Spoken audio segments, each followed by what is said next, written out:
Magandang hapon. Location natin, Carmona Intersection. Ito yung papuntang Carmona dito Southwoods. Kanina pala, banda doon sa may Mitsubishi may sumemplang na isang rider kasi may biglang kumaliwang sasakyan. Merong pumunta na traffic enforcer. At syempre, tinulungan natin yung sumemplang. Ngayon, ito ang siste. Napaka Napakagaling nung traffic enforcer. Alam mo, ginawa niya, tumawag siya ng rescue. Kasi nga, may mga sugat na natamo yung rider. So ako naman, nagtanong, Kuya, yung rescue ba na tinawag mo, may bayad ba yan? Sabi niya, wala. Ano to? Siyempre kailangan natin mag-assist.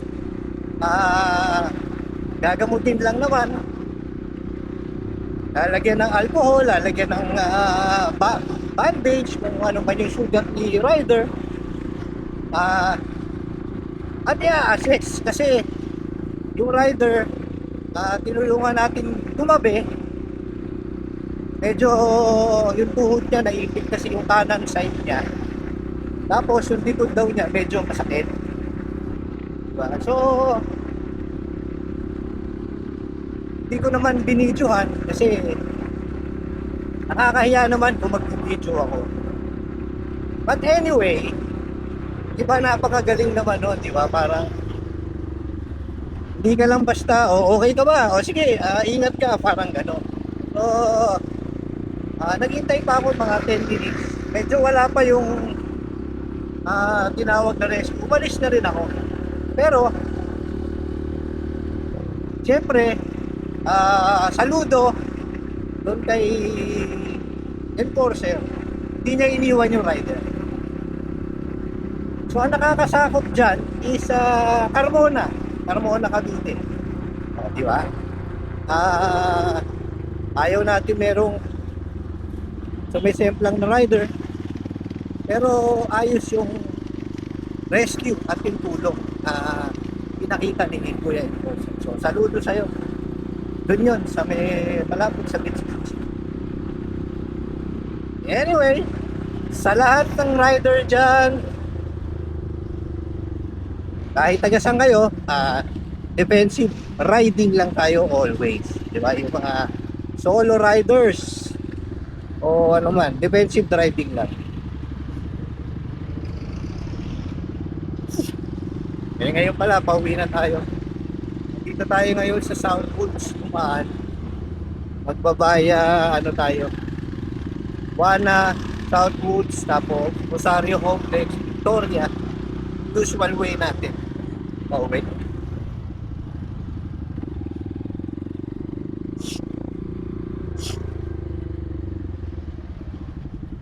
Dito medyo nagta-traffic ng konti. Kung anong naniningil ng dati 5 piso ngayon yata 10 piso na.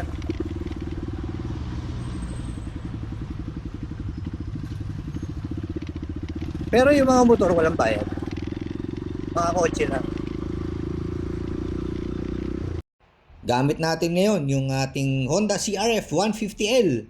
At alam nyo naman, mas gusto ko talagang gamitin tong kahit sabihin mo 150cc. Masakit sa puwet kasi makipot yung upuan.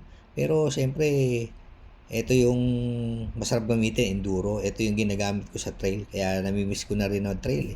Kaya ito, panoorin nyo itong video natin. Medyo matagal na to. Yung sa Langkaan, kasama ko yung tropang Langkaan. Gamit ko dito.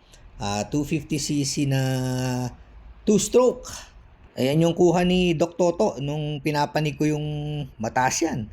Kita nyo naman 2-stroke, talagang buga ng usok. Tapos ayan si Doc, medyo inupuan niya yung likod. Ayan, kaya umover. Sempla.